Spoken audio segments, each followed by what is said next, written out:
And philosophy of primary education. और आज हम इसका चैप्टर 5 शुरू करेंगे, जिसमें हम डिस्कशन करेंगे प्रवेश प्रक्रिया, रिकॉर्ड, रजिस्टर और विद्यालय कैलेंडर के बारे में कि किसी भी प्री प्राइमरी स्कूल की जो प्रवेश प्रक्रिया है यानी एडमिशन का जो प्रोसेस है वो कैसा होना चाहिए, किस तरह से वहाँ के रिकॉर्ड मेंटेन होने चाहिए, रजिस्टर्स के बारे में डिस्कशन करेंगे और बात करेंगे विद्यालय कैलेंडर के बारे में। ठीक है, तो admission process, record, register and school calendar. तो कोई भी बच्चा जब 3 वर्ष का होता है, ठीक है, हो जाने पर एक सुनियोजित पूर्व प्राथमिक विद्यालय के अकादमिक वर्ष के प्रारंभ में प्रवेश के लिए वो क्या है, बिल्कुल तैयार है। और साथ ही तब जब वह क्या है, अपने परिवार से अलग होने की स्थिति का सामना करने के योग्य हो जाए। ठीक है, यानी कि एज का जो क्राइटेरिया है वो हम सबको पता है कि at the age of 3 years. ठीक है, आप कह सकते हैं कि जो हमारी क्या होती है, चाइल्डहुड पीरियड की शुरुआत होती है, यानी बाल्यावस्था की जो शुरुआत है वो शुरुआती स्तर जो है वो किसी भी बच्चे के विद्यालय में एडमिशन के लिए बेहतर होता है। ठीक है, क्योंकि इस वक्त उनकी जो मानसिक क्षमता होती है सीखने की वह सबसे अच्छी होती है। मतलब आप कह सकते हैं कि उनका मानसिक विकास जो है तेजी से होता है, इसलिए हम इस एज को क्या करते हैं, प्रेफरेंस देते हैं। ठीक है, तो बहुत बार आपने देखा है कि बच्चा जो है 3 वर्ष का अगर है तो आप उसे एक प्री प्राइमरी स्कूल में क्या कर सकते हैं, एडमिशन दिलवा सकते हैं। ठीक है, तो आप कह सकते हैं कि ये एज है जिसमें वो क्या है, तैयार है मानसिक रूप से। ठीक है, मतलब उसकी मेंटल एबिलिटी यानी क्षमता इतनी है कि वो सीख सकता है, चीजों को समझ सकता है।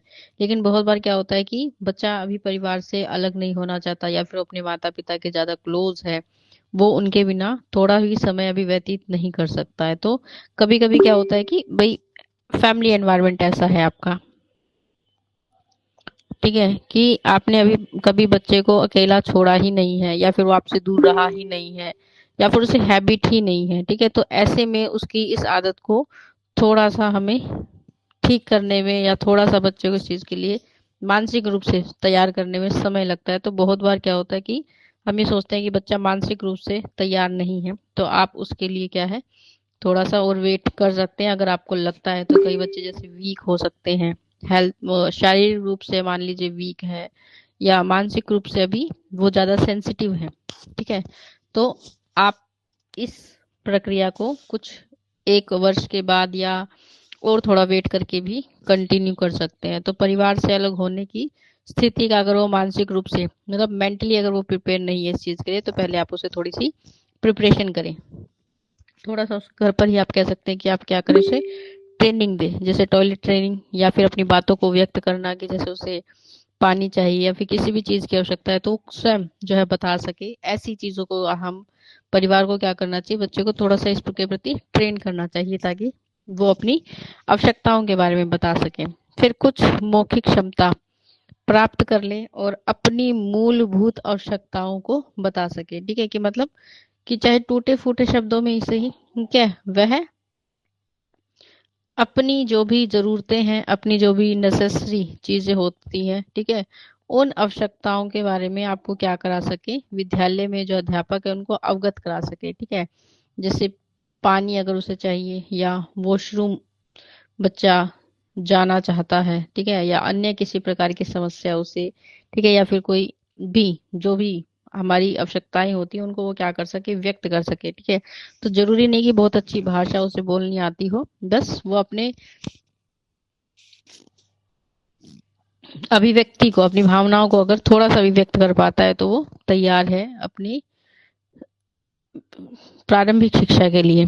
ठीक है, और स्वयं मतलब आपको ये फैमिली की ड्यूटी बनती है कि वो उन्हें क्या करें, टॉयलेट ट्रेनिंग दे ताकि बच्चा जो है स्वयं इस चीज को क्या कर सके, कंटिन्यू करे। ठीक है, तो इस तरह से आपको क्या करना है, बच्चे को प्रिपेयर करना है अपने स्तर पर। ठीक है, फिर प्रवेश की आयु, तो किसी भी प्री प्राइमरी स्कूल में प्रवेश के लिए भिन्न भिन्न राज्यों में उनके अकादमिक कैलेंडर के अनुसार प्रवेश के लिए तिथियां जो है वो भिन्न हो सकती है। एज की बात हम पहले ही कर चुके हैं, ठीक है, कि ये भी क्राइटेरिया क्या हो सकता है कि अलग अलग राज्यों में, क्योंकि वहाँ की जो भौगोलिक स्थिति होती है,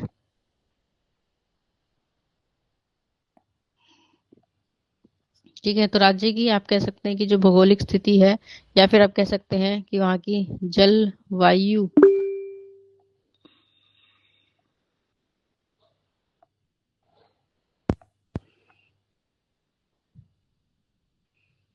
वहाँ की जलवायु या फिर मौसम के आधार पर जो एज है उसका क्राइटेरिया क्या हो सकता है, अलग या डिफरेंट भी हो सकता है। जैसे हम अपने राज्य की बात करें तो ये एक समतल एरिया है, आपने देखा है, ठीक है, और यहाँ पर जो एज है वो 3+,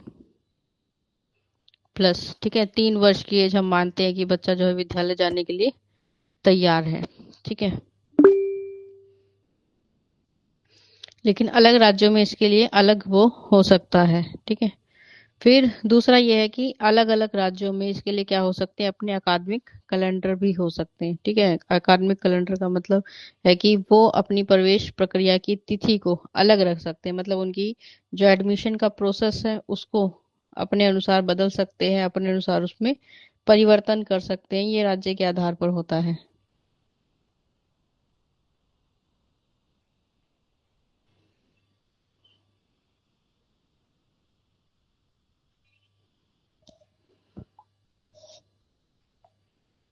तो जब भी हम राज्य के आधार पर बात करते हैं तो अकादमिक कैलेंडर यानी कि जैसे प्रवेश का तरीका या फिर प्रवेश का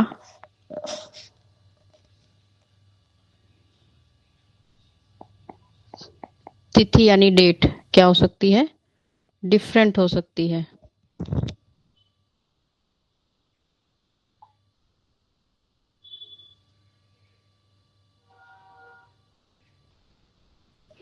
तो जैसे आपने देखा है कि नॉर्मली आप अपने राज्य की बात करें तो लगभग जितने भी स्कूल होते हैं वहां पर प्रवेश जो है वो कौन से महीने में, अप्रैल के मंथ में शुरू हो जाते हैं, ठीक है।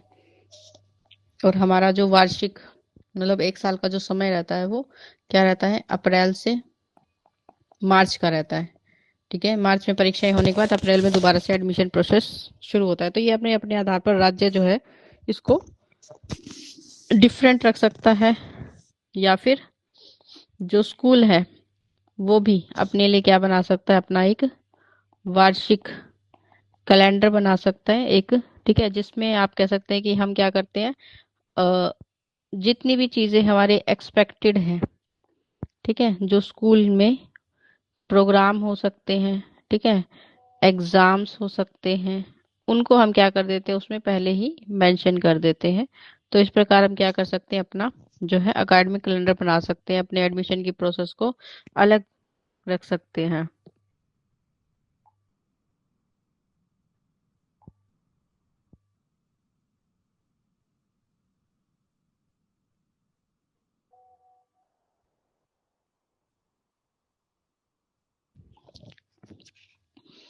तो कक्षा 1 में जब प्रवेश की हम बात करते हैं तो राज्यों और केंद्र शासित प्रदेशों में आयु में भी भिन्नता हो सकती है, ठीक है। तो जैसे ग्रामीण क्षेत्र हो सकते हैं वहां पर अभी इतने स्कूल नहीं है, या फिर स्कूल अगर दूर है तो उसके लिए हम एज का क्राइटेरिया जो है वो डिफरेंट या अलग रख सकते हैं, ठीक है। या फिर जो हमारे सेंट्रल गवर्नमेंट के स्कूल हैं वो भी अपने लिए क्या कर सकते हैं, एज क्राइटेरिया रख सकते हैं। जैसे आप केवीएस की बात करें, एनवीएस की बात करें, आर्मी स्कूल की बात करें, तो वहां पर प्री प्राइमरी के लिए तो अभी इतनी व्यवस्था कहीं भी नहीं है, लेकिन जब हम प्राइमरी स्तर की प्राथमिक शिक्षा की बात करते हैं जो 1 से 5वीं की होती है, वहां पर एज क्राइटेरिया फिक्स है कि बच्चा 6 वर्ष का होना चाहिए, ठीक है, या फिर 5 वर्ष का होना चाहिए जब वो पहली कक्षा में एडमिशन ले तब। तो ये क्राइटेरिया उनका अपना फिक्स है। फिर कक्षा 1 में प्रवेश से पहले 3 वर्ष की पूर्व प्राथमिक शिक्षा का अर्थात पूर्व प्राथमिक कक्षा जो है वो सुझाई जाती है कि आप प्राथमिक स्तर पर क्या है, अगर प्राइमरी एजुकेशन लेना चाहते हैं तो उससे पहले आपने क्या की हो, 3 वर्ष की स्कूली या फिर आप कह सकते हैं व्यवहारिक शिक्षा ली है, ठीक है, जिसे हम प्री प्राइमरी शिक्षा कहते हैं, जो जिसके लिए हम नर्सरी किंडरगार्टन स्कूलों की व्यवस्था के बारे में बात करते हैं, ठीक है। तो 3 वर्ष की शिक्षा क्या होती है कि पहला जो वर्ष है आपका पूर्व प्राथमिक शिक्षा का, ठीक है, कि मान लीजिए आप किसी नर्सरी स्कूल में एडमिशन ले रहे हैं, आप किसी किंडरगार्टन स्कूल में एडमिशन ले रहे हैं, ठीक है, या फिर आप किसी प्री प्राइमरी, तीनों ही एक ही बात है। स्कूल की बात करें, ये नाम अलग अलग हो सकते हैं, तो इनके नामों को लेकर कंफ्यूज नहीं होना है। तीनों में व्यवस्था ही क्या होती है कि जब पहला वर्ष आपका होगा स्कूल का, उसमें बच्चे की एज हम मानते हैं 3 वर्ष की है, तो इसको हम क्या बोलते हैं, नर्सरी क्लास बोलते हैं, ठीक है। दूसरे वर्ष में यानी बच्चा जब इस कक्षा को क्या करेगा, उत्तीर्ण करेगा, पास करेगा, तो वह जाता है, ठीक है, 4 वर्ष की आयु में एलकेजी कक्षा में, जिसे आप कहते हैं लोअर किंडर गार्टन क्लास, ठीक है। फिर तीसरे वर्ष में, ठीक है, जब बच्चा कितना है, 5 वर्ष, ठीक है, तो वो जाएगा किसमें, यूकेजी में, जिसे हम कहते हैं अपर किंडर गार्टन क्लास, ठीक है। तो इस प्रकार से ये 3 वर्ष, मतलब ये कितनी हो गई, 3 years of pre primary education, ठीक है। तो इस तरह से उन्हें इन 3 वर्षों में जो है स्कूल में कैसे बैठते हैं, कैसे व्यवहार करते हैं, इन सब चीजों के बारे में व्यवहारिक शिक्षा जो है दी जाती है, ठीक है। पेंसिल पकड़ना उन्हें सिखाया जाता है इसमें। और जब बच्चा 3 वर्ष की कक्षा पास कर लेता है तो वो 6 वर्ष का है, यानी अब वो स्कूल में जाने के लिए बिल्कुल तैयार है, और इस एज में हम उसे एक प्राइमिक प्राइमरी स्कूल में एडमिशन दिलवा सकते हैं, जहां वो पहली से लेकर क्या करेगा, 5वीं तक की शिक्षा को ग्रहण करेगा हर वर्ष, ठीक है। तो ये 3 कक्षाएं, और इन्हीं कक्षाओं को यहाँ पर क्या कहा गया है, कंफ्यूज नहीं होना आपको, ठीक है। इन्हीं 3 कक्षाओं को हम यहाँ क्या कह रहे हैं, पूर्व प्राथमिक कक्षा यानी कि नर्सरी क्लास, पूर्व प्राथमिक कक्षा 2 यानी कि एलकेजी क्लास, पूर्व प्राथमिक कक्षा 3 यानी कि यूकेजी क्लास। तो यहाँ पर इस तरह से इन नामों को रखा गया है। तो पूर्व प्राथमिक कार्यक्रम में प्रवेश के लिए ये बिंदु होता है कि इस स्तर पर आपका एडमिशन होगा।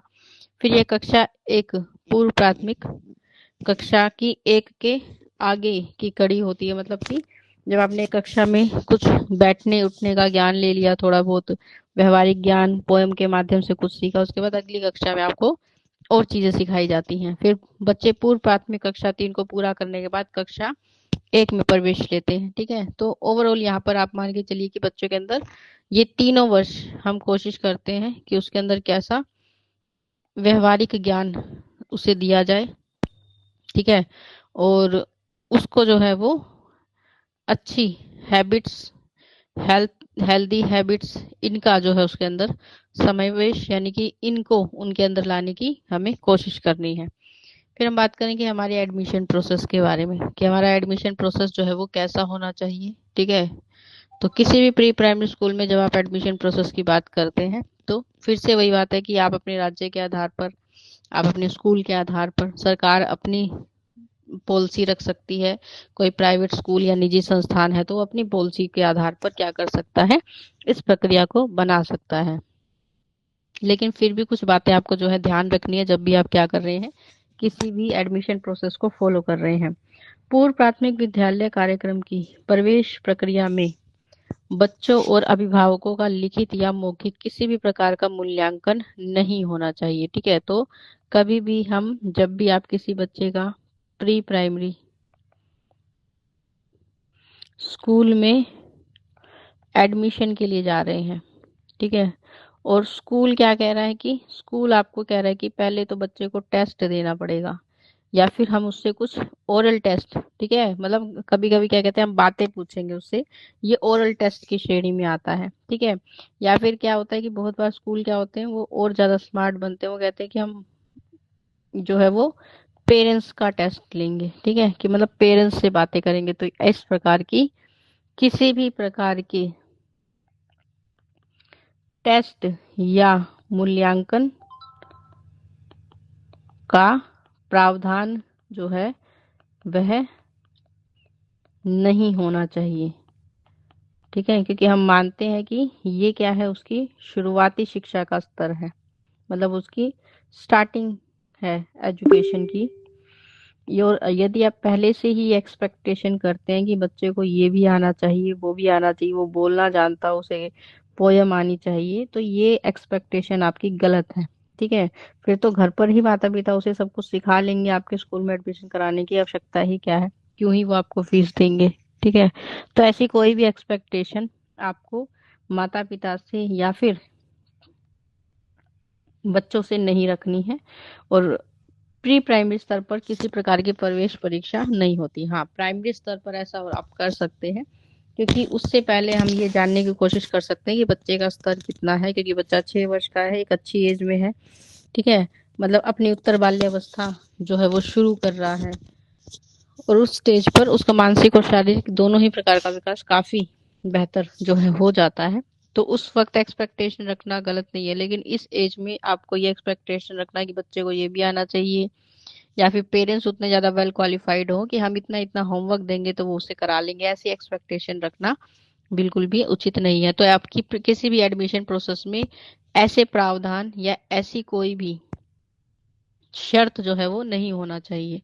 दूसरी बात की पूर्व प्राथमिक कार्यक्रम में 3 वर्ष से कम आयु के बच्चे को प्रवेश नहीं दिया जाना चाहिए। तो कई बार माता पिता क्या होते हैं, वो वर्किंग होते हैं।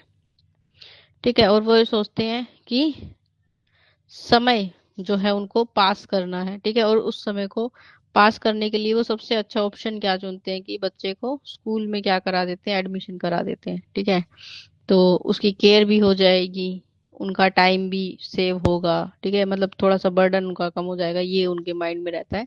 लेकिन कभी भी आप अपने एडमिशन प्रोसेस में एज के क्राइटेरिया के साथ क्या नहीं करेंगे, कॉम्प्रोमाइज नहीं करेंगे। ठीक है, तो अगर 3 वर्ष फिक्स है तो बच्चा 3 वर्ष का ही होना चाहिए। हाँ, ये हो सकता है कि आने वाले 2 मंथ में वो 3 वर्ष का होने वाला है, तो भी कोई प्रॉब्लम नहीं है।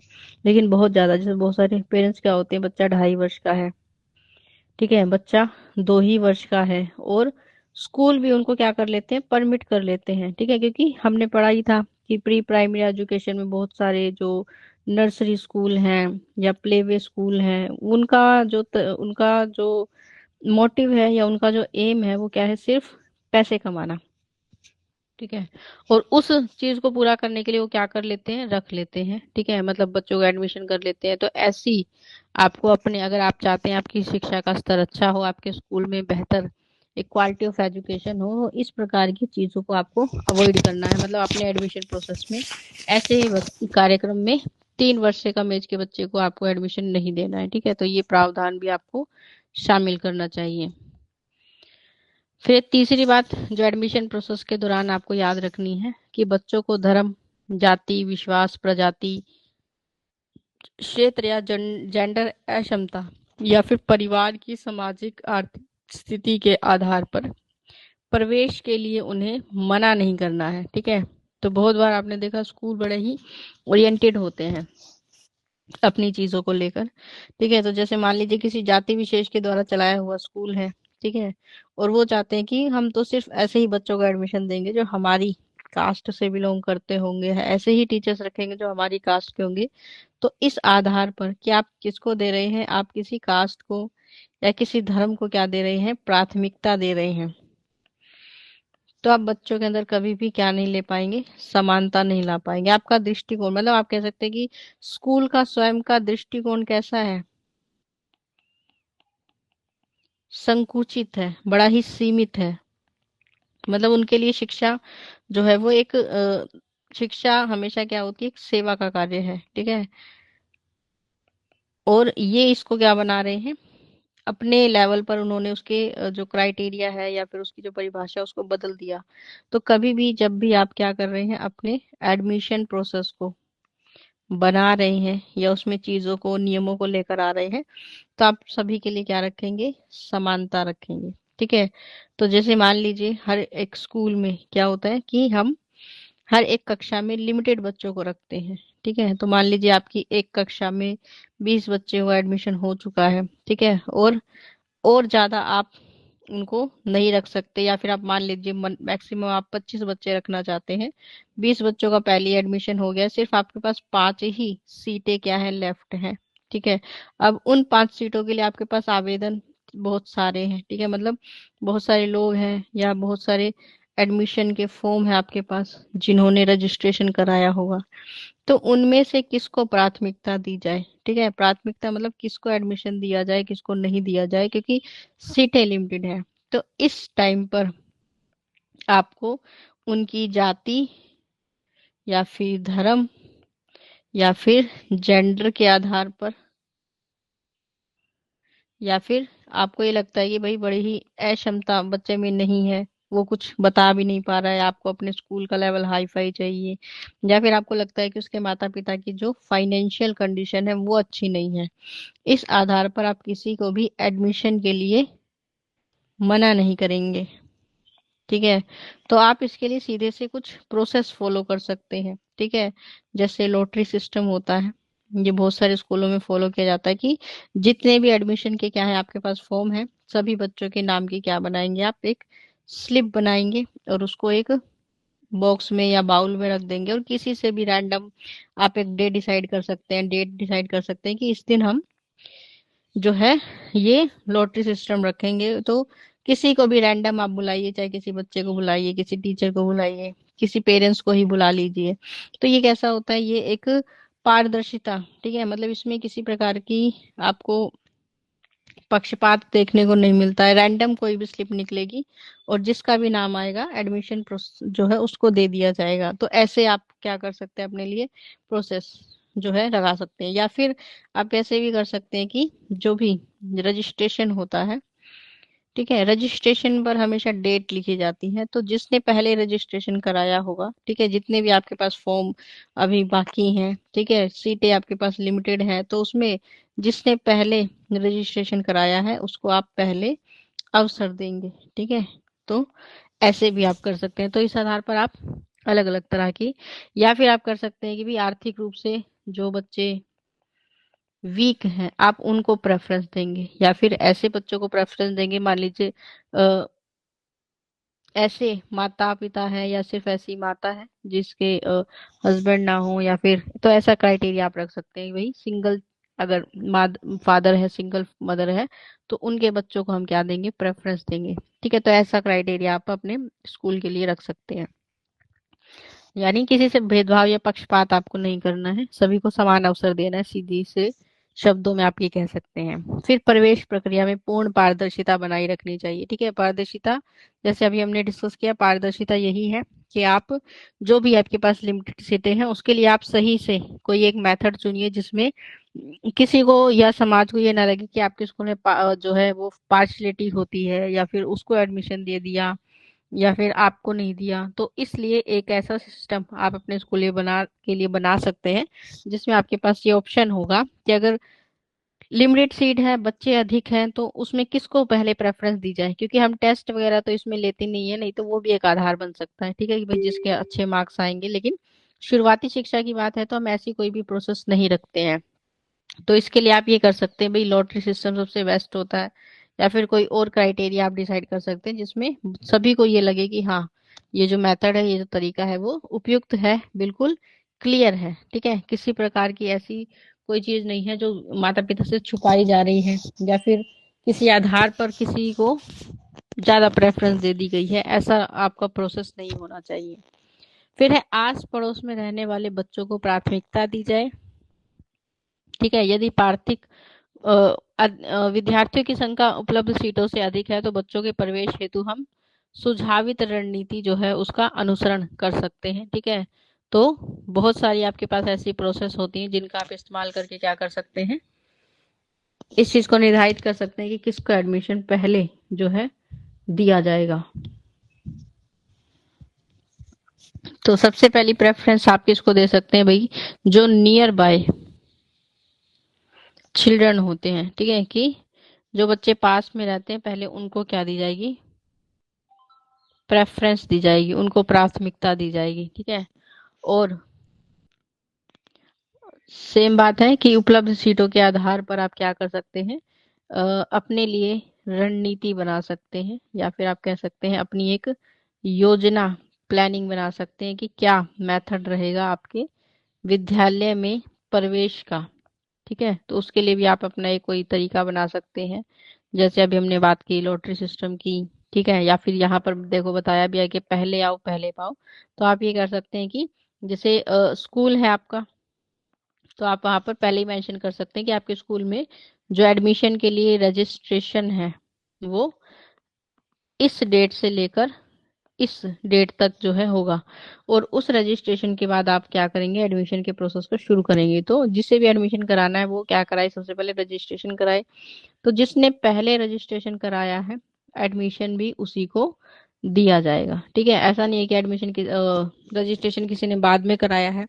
सीटें हमारे पास 20 ही हैं, ठीक है, और किसी ने 25वें पे रजिस्ट्रेशन कराया तो पहले उसको अवसर दे दिया जाएगा, तो ऐसा बिल्कुल भी नहीं होगा। टाइम आपके पास एक लिमिट आप रख सकते हैं कि भी इतने दिनों में आपको एडमिशन कराना है। तो जो भी इंटरेस्टेड होगा वो पहले जो है इस चीज के लिए सतर्क रहेगा, और आपके एडमिशन के प्रोसेस को ये आसान, सरल और सहज बना देता है।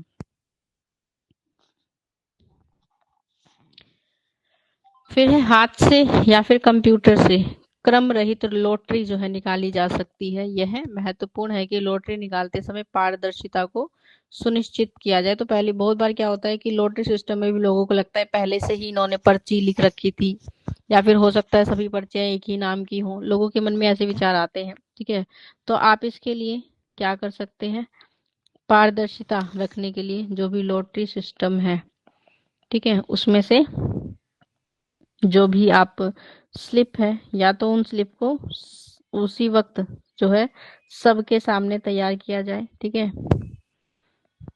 तो सभी को संतुष्टि रहती है, मतलब ये नहीं होगा कि उसमें क्या नहीं है, पारदर्शिता नहीं है। ठीक है, कि जो प्रोसेस है आपका उसमें कोई गड़बड़ नहीं है, सीधी सी ये बात है। ठीक है, तो स्लिप जो है वो सबके सामने बनाई जा सकती है, कंप्यूटर से बनाई जा सकती हैं, वो आप पर डिपेंड करता है, या आपको लगता है कि माता पिता को संतुष्ट करने के लिए कौन सा प्रोसेस ज्यादा बेहतर है वो आप फॉलो कर सकते हैं। ठीक है, और इसमें भी क्या होता है कि बहुत बार स्कूल जो है वो ये होता है कि अपने स्टाफ से, ठीक है, निकलवा रहा है, तो माता पिता या पेरेंट्स को या समाज को ये रहता है कि इनको पहले से ही पता था ये पर्ची निकालनी है, या उस पर पहले से ही इन्होंने मेंशन कर रखा होगा कि हम इसी को निकालेंगे। तो इसके लिए भी आप ये कर सकते हैं कि रैंडम लोगों को बुलाएं। ठीक है, कि जो भी व्यक्ति वहां पर हैं उनमें से किसी को बुला लें। ठीक है, उनके साथ पेरेंट्स के साथ उनके बच्चे आते हैं, उनमें से किसी को भी बुला लें।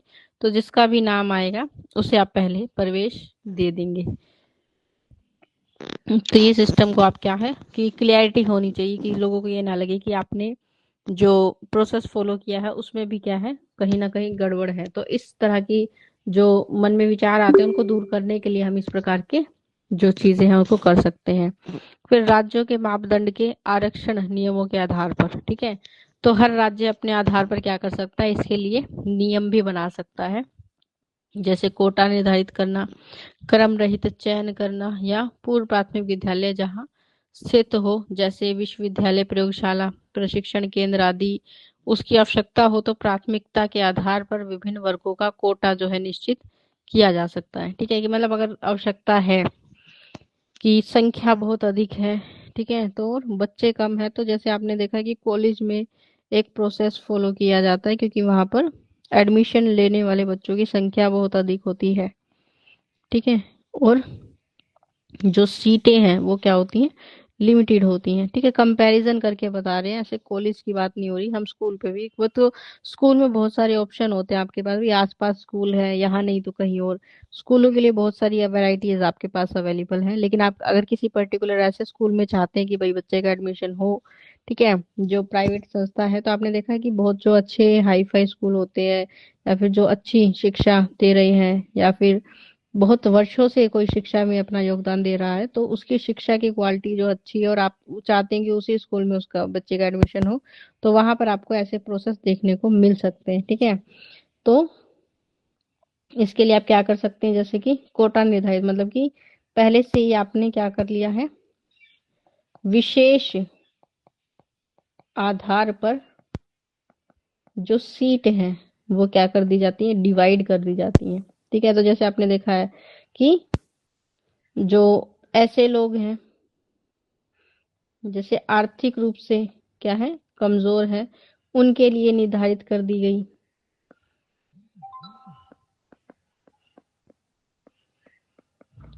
ठीक है, या फिर किसी अन्य क्राइटेरिया पे, जैसे सिंगल फादर या सिंगल मदर की हम बात करते हैं, ठीक है, कि सिर्फ माता है या सिर्फ पिता है, तो उनके लिए भाई बच्चे को ज्यादा समस्याएं ना हो, इसके लिए भी उनके लिए क्या कर सकते हैं, हम सीट को रिजर्व कर सकते हैं कि अगर ऐसे पेरेंट्स हैं तो उनके लिए हम पहले से ही रिजर्व कर लेंगे कि इतनी सीटें जो है उनको ही दी जाएंगी। तो ऐसे लोग बहुत कम होते हैं जो सिंगल फादर सिंगल मदर हो, तो उनको जो है ये ऑप्शन मिल जाता है। ठीक है, या फिर आप प्रेफरेंस दे सकते हैं कि आपके अगर अपने एम्प्लॉयज हैं, ठीक है, तो उनको प्रेफरेंस या प्राथमिकता दो है, उनकी प्रायोरिटी को आप क्या करेंगे, ध्यान देंगे उनको। जो जैसे हम केवीएस की बात करते हैं, एनवीएस की बात करते हैं, ठीक है, ये किसके लिए होते हैं, ये सेंट्रल गवर्नमेंट के स्कूल हैं, और आपने देखा कि ये किसके लिए होते हैं, सेंट्रल गवर्नमेंट के एम्प्लॉयज के लिए होते हैं। तो अगर वहां पर एडमिशन लेने वाले बच्चों की संख्या जो है क्या है,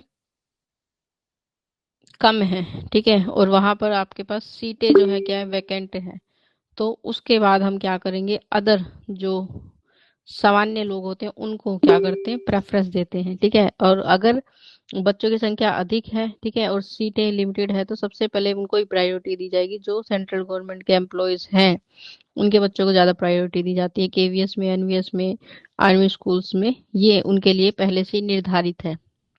तो अपने कर्मचारियों के जो बच्चे हैं उनको आप प्रेफरेंस दे सकते हैं, विशेष आवश्यकता वाले। तो जब हम बात की थी कि समावेशी शिक्षा की हम बात करते हैं, और समावेशी शिक्षा यही कहती है कि सभी बच्चों को समान अवसर मिलना चाहिए, तो आप ऐसे बच्चों के लिए जो है प्रेफरेंस या फिर सीटें रिजर्व कर सकते हैं जो किसी प्रकार से क्या है, स्पेशल नीड रखते हों, तो उसके लिए भी आप क्या कर सकते हैं, पहले से ही उनको कोटा निर्धारित कर सकते हैं। ठीक है, फिर एकल अभिभावक यानी कि अगर सिंगल मदर मदर है या सिंगल फादर है तो उनके लिए आप ये कर सकते हैं, और फिर सिर्फ गर्ल्स को प्रेफरेंस देना, ठीक है, कि लड़कियां हैं तो उनको प्रेफरेंस दे सकते हैं। तो प्रत्येक वर्ग में क्रम रहित चयन जो है वो किया जा सकता है, मतलब कि हर एक तरह से आप क्या कर सकते हैं, अपने प्रोसेस को बेहतर बनाने के लिए कार्य कर सकते हैं।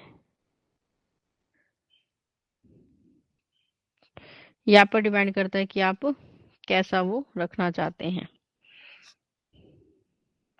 फिर हम बात करेंगे रिकॉर्ड, रजिस्टर और पूर्व प्राथमिक कैलेंडर के बारे में। ठीक है, तो पूर्व प्राथमिक विद्यालय में कार्यक्रम के प्रभावी प्रबंधन के लिए सभी आवश्यक रिकॉर्ड, रजिस्टर व्यवस्थित रूप से हम बनाकर रखने की आवश्यकता होती है। इनके रख रखाव को सहज बनाने के लिए इनका प्रारूप जो है कैसा होना चाहिए, सरल होना चाहिए। रिकॉर्ड रजिस्टर को भरना इतना जटिल जो है वो नहीं होना चाहिए। ठीक है, तो जैसे स्कूल है, स्कूल जब भी आपका, जैसे कभी भी आपने स्कूल की क्या करी है, शुरुआत की है, तो जब भी उसको क्या किया गया है, एस्टैब्लिश किया गया है। ठीक है, जब उसकी तब से लेकर हम क्या करते हैं, स्कूल का रिकॉर्ड मेंटेन करते हैं।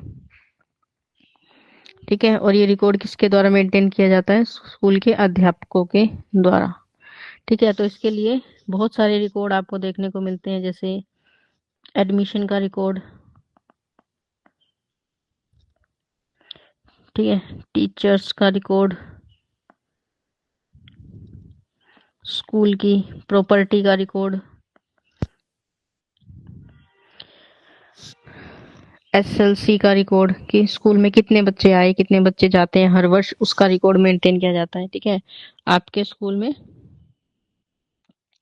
जो भी आपकी फाइनेंस है, आर्थिक चीजों पर होने वाले खर्च का रिकॉर्ड, ठीक है, स्कूल के अंदर होने वाली जो एक्टिविटीज हैं उन एक्टिविटीज का रिकॉर्ड भी मेंटेन किया जाता है। एग्जाम्स का रिकॉर्ड कि कब एग्जाम हुआ, ठीक है, कितने बच्चों ने उसमें पार्टिसिपेट किया, जो प्रतियोगिताएं या फिर आप कह सकते हैं कंपटीशन जो भी होते हैं स्कूल में, उनका भी रिकॉर्ड मेंटेन किया जाता है। ठीक है, तो हर एक चीज का क्या किया जाएगा, रिकॉर्ड। तो आपके रिकॉर्ड बनाने की जो प्रक्रिया है वो भी कैसी होनी चाहिए, प्रबंधन मतलब अच्छी व्यवस्थित होनी चाहिए।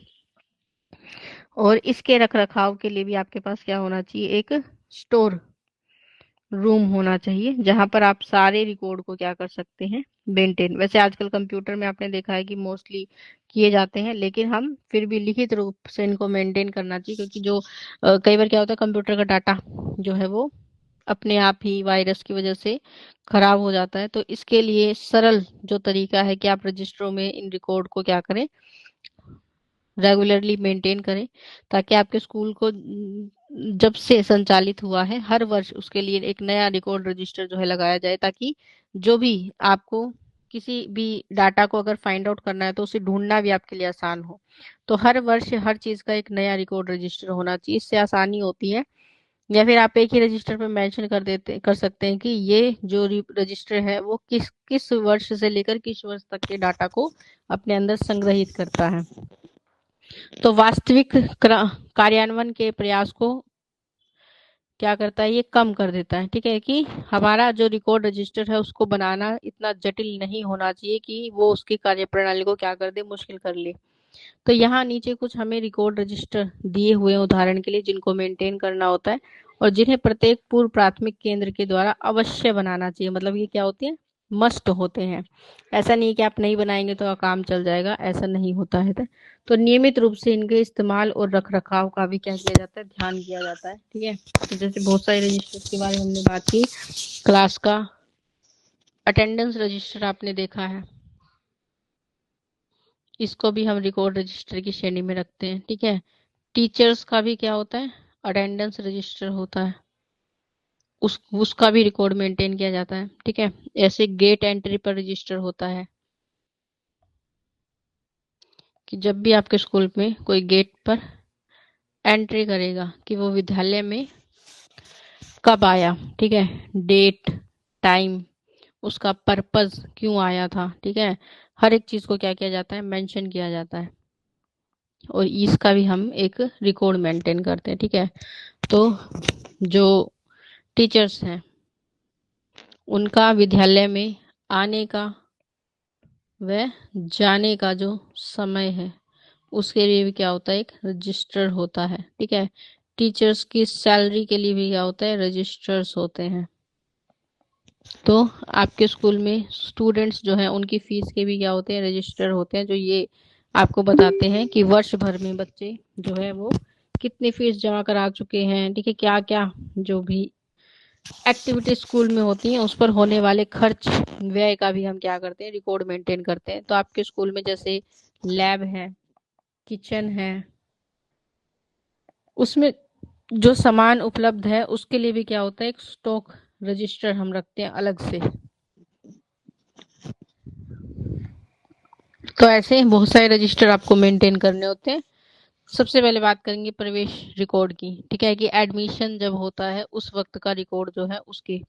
तो प्रवेश रिकॉर्ड शिक्षक को प्रत्येक बच्चे की पारिवारिक पृष्ठभूमि, घर के वातावरण, स्वास्थ्य स्थिति, आवश्यकताओं और योग्यताओं आदि को जानने में मदद करना, जिससे कि वह बच्चे की बुद्धि और वृद्धि और विकास के लिए उसको क्या कर सके, प्रोत्साहित कर सके। ठीक है, तो जब भी हम क्या कर रहे हैं, अपने एडमिशन प्रोसेस बनाते हैं, उस प्रोसेस के लिए आप कुछ चीजों को क्या कर सकते हैं, इसमें फिक्स कर सकते हैं। ठीक है, कि जैसे सबसे पहले क्या होगा, पंजीकरण, जिसे आप कहते हैं रजिस्ट्रेशन करवाया जाएगा। ठीक है, उसके बाद क्या होगा कि जो आपके डॉक्यूमेंट्स हैं, जिसे आप कहते हैं दस्तावेज। ठीक है, तो जो इम्पोर्टेंट डॉक्यूमेंट्स हैं उनकी वेरिफिकेशन की जाती है, उनको कलेक्ट किया जाएगा, उनकी एक एक कॉपी आप कह सकते हैं कि स्कूल में क्या होगी, सबमिट होगी। ठीक है, फिर बच्चे से संबंधित उसकी फोटो, उसके माता पिता के सारे जो डॉक्यूमेंट्स हैं। ठीक है, और जो भी आप फीस लेते हैं उसके लिए स्लिप जो है वो जरूर देनी चाहिए। ठीक है, डॉक्यूमेंट्स में आप चीज़ों को रख सकते हैं, जैसे जो बच्चा है उसके बर्थ सर्टिफिकेट होना चाहिए। वो डिपेंड करता है, स्कूल अपने अपने आधार पर क्राइटेरिया निश्चित कर सकता है कि कौन कौन से डॉक्यूमेंट उसे चाहिए। ठीक है, तो इस प्रकार से तो इसके लिए क्या है, सबसे पहले हम एक एडमिशन फॉर्म लेते हैं, ठीक है, और उस फॉर्म को किससे, पेरेंट्स से फिल कराना चाहिए। ठीक है, पेरेंट्स क्या करेंगे, उसे फॉर्म को फिल करेंगे। ये फॉर्म बाईलैंग्वेज होना चाहिए, ठीक है, हिंदी व इंग्लिश दोनों लैंग्वेज में, ठीक है, ताकि वो सूचनाएं जो आपको लगता है आपके स्कूल के रिकॉर्ड के लिए आवश्यक है, वही सूचनाएं आप उसमें भरवा सकते हैं। और उसी फॉर्म को देखकर आप क्या कर सकते हैं, अपना रिकॉर्ड रजिस्टर जो है वो बना सकते हैं। तो उसमें दी हुई सारी सूचनाएं, ठीक है, जिसमें बच्चे का नाम होगा, उसके पेरेंट्स का नाम होगा, उसका परमानेंट एड्रेस होगा, ठीक है, कि कहाँ से वो आया है, ठीक है। तो हम कह रहे हैं ना, पारिवारिक पृष्ठभूमि, उसके घर के वातावरण के बारे में, कि अगर कोई स्पेशल नीड बच्चे की है या स्पेशल कोई समस्या है बच्चे को हेल्थ से रिलेटेड, वो भी डाटा हम उसमें, ठीक है, वैक्सीनेशन से संबंधित डाटा भी हम उसमें मेंटेन कर सकते हैं, ताकि उसके हेल्थ और विकास को बेहतर बना सकें। तो इन सब चीजों की हम क्या कर सकते हैं, जानकारी या सूचना रख सकते हैं।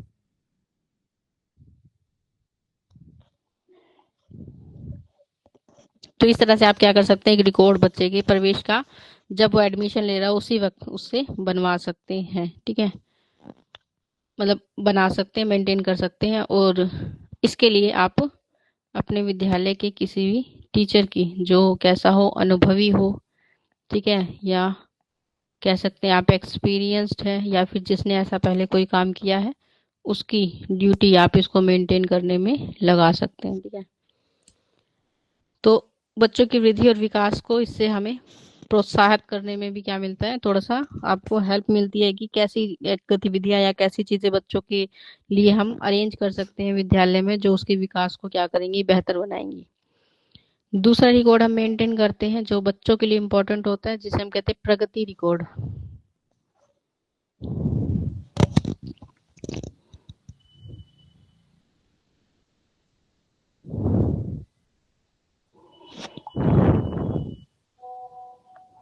तो प्रगति रिकॉर्ड एक दी गई अवधि में बच्चों की विविध विकासात्मक गतिविधियों का प्रगति यानी रिकॉर्ड होता है। तो आप ये कह सकते हैं कि जैसे जब बच्चे ने एडमिशन लिया आपके विद्यालय में, तब से लेकर, ठीक है, उस समय से शुरू करके मान लीजिए आने वाले 6th मंथ में आपने क्या किया, उसका एक प्रोग्रेस रिकॉर्ड बनाया है, ठीक है।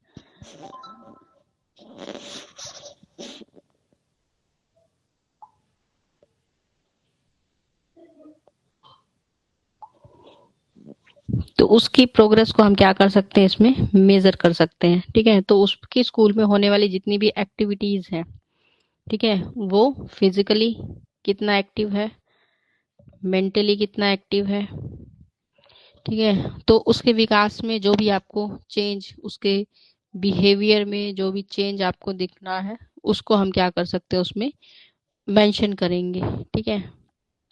तो इसमें आपने देखा है बहुत सारे पोर्टफोलियो बनाए जाते हैं, ठीक है। पोर्टफोलियो होता है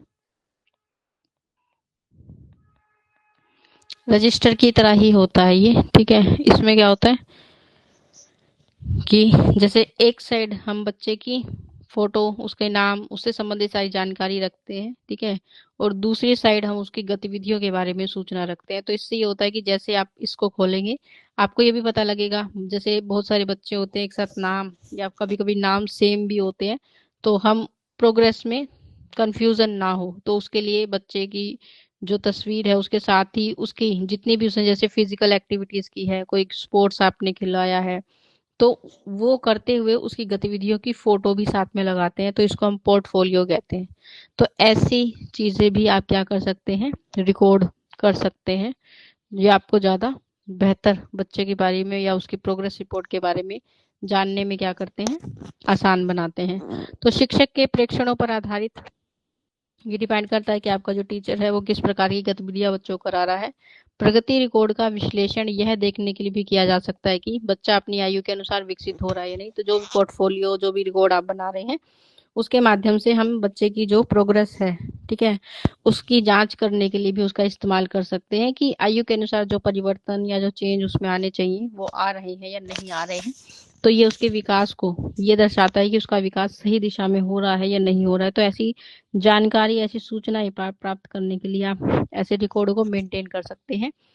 फिर उसके अनुसार बच्चे के साथ काम करते समय शिक्षक अपनी तकनीकी परिवर्तन, ठीक है, कि अगर आपको लगता है कि कोई पॉजिटिव चेंज नहीं आ रहा, तो या फिर बच्चे की रुचि अलग है, तो उस आधार पर उसकी आवश्यकताओं को ध्यान में रखकर उसे विशेष सहायता या विशेष जो है कोई कार्य आप उसे दे सकते हैं, जो उसके विकास को बेहतर रूप से क्या करेगा, प्रोत्साहित करेगा। ठीक है, तो ये आप अपने आधार पर चीजों को अरेंज कर सकते हैं। एक बेटर अच्छा तरीका होता है विकास, क्योंकि हम देखना चाहते हैं बच्चे की